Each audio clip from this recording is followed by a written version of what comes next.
4 months ago, a leisurely walk through the local woods set my life on a new course.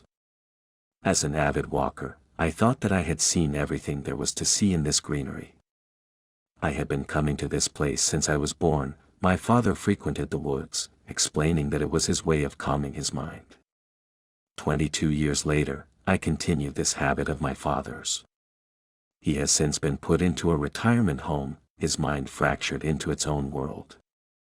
I still try to remain close with him despite myself and everyone from this world being absent from the new reality that his mind resides in. Walking these woods helps me feel connected to my father. It was still something that we shared, even if those times were in the past. It was something that I had planned on doing with my own children. Throughout our times walking through these woods, we took multiple paths.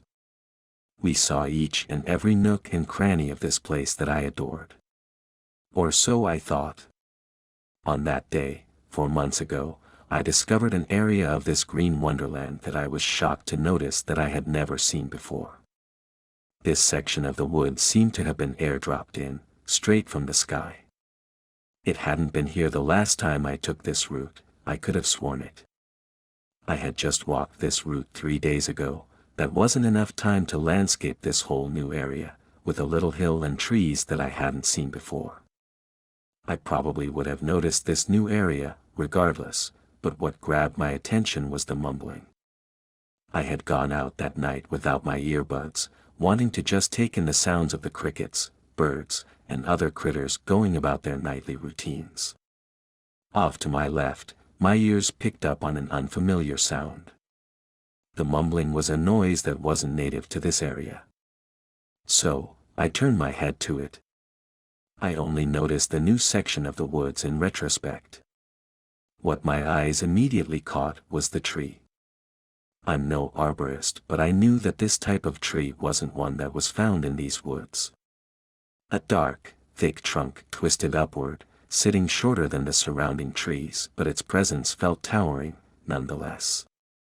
Its limbs protruded outward like the mangled arms of some slim figure who had taken one too many steps toward the edge of a cliff. I shivered at the sight of it. The brooding ambience that the tree created didn't belong there, amongst the warm colors of the foliage that had given me comfort for so many years. At the base of the twisting trunk knelt the source of the mumbling, a man. The man wore a hoodie, joggers, and trainers, typical attire for a jogger. He wouldn't have looked out of place if he hadn't been kneeling by the tree. Everyone stayed on the trails unless they had to clean up after their dog. With no dog to be seen, this stuck out like a sore thumb, even without the mumbling. The mumbling was incomprehensible at first, but his face gave me some context.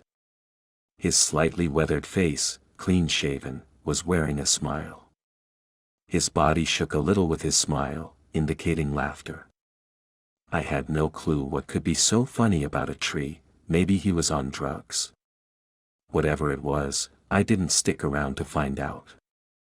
The whole way home and all of that night, I couldn't shake the image of the man and the tree that he knelt by.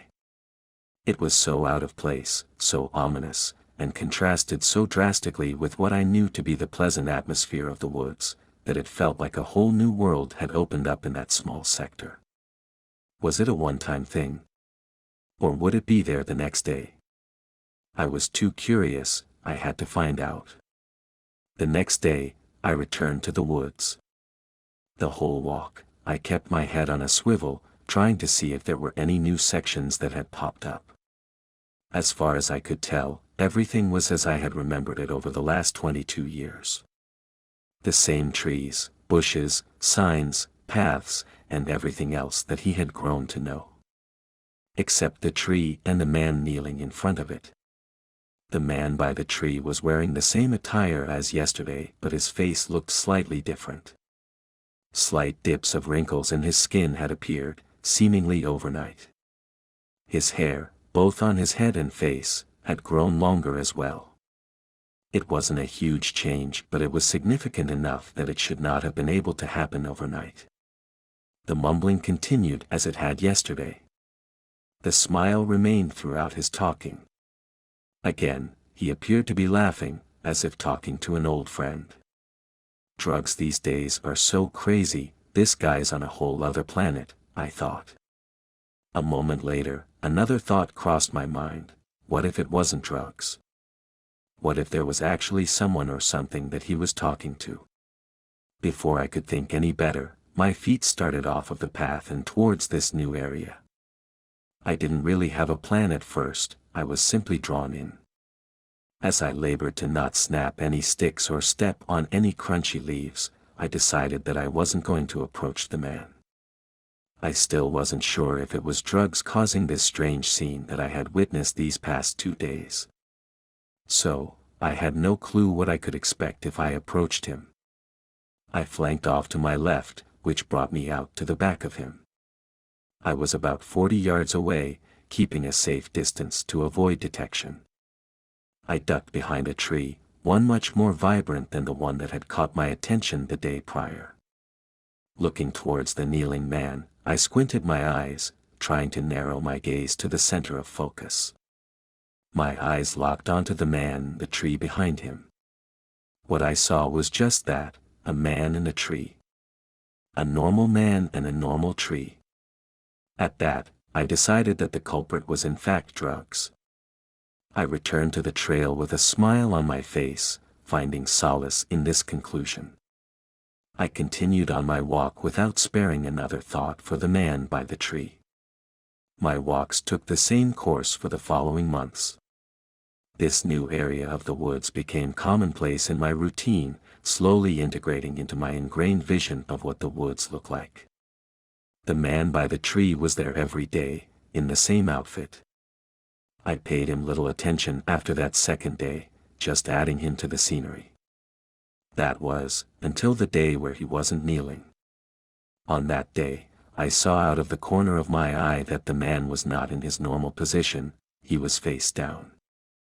I broke off of my course and hustled up to the tree. I shook the man, to no response. Desperate to make sure the man was okay, I rolled him over. What I saw was not the same man that I had seen on that first day when the tree came into my view. His face was decrepit, riddled with wrinkles and wiry gray and white hairs. His smile was absent, replaced by a ghoulish frown, even in death. I looked up to the sky, taking a moment to breathe and take in the fact that I had just discovered a dead body. A tear fell from my eyes as my gaze fell. Before it could fall back on the man, my eyes leveled with the tree.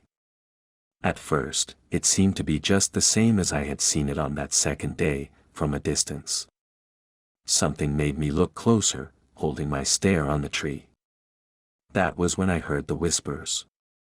Not from the body that I had just rolled over, but from the tree itself. The whispers were telling me to come closer and to gaze into the trunk. I couldn't resist the whispers, they had a certain tonality to them that demanded obedience. The trunk started moving, the gray and dark brown colors morphing together in an ovular shape. What appeared to me wasn't a face, but a foreign shape. My attention was drawn, forcing me to my knees. I sat there, listening to the whispers as they promised me good fortune and a positive future if I simply continued to listen to its message. What seemed like only a few minutes but was surely a few hours passed and my trance was broken. I came straight back to my apartment to write this account. I will go on my walk the same as every day, but I know that tomorrow's walk will include a detour to that tree to listen to the whispers once more. I hope that someone finds this account of my experiences so that someone can stop me from sharing the same horrid fate as the man by the tree.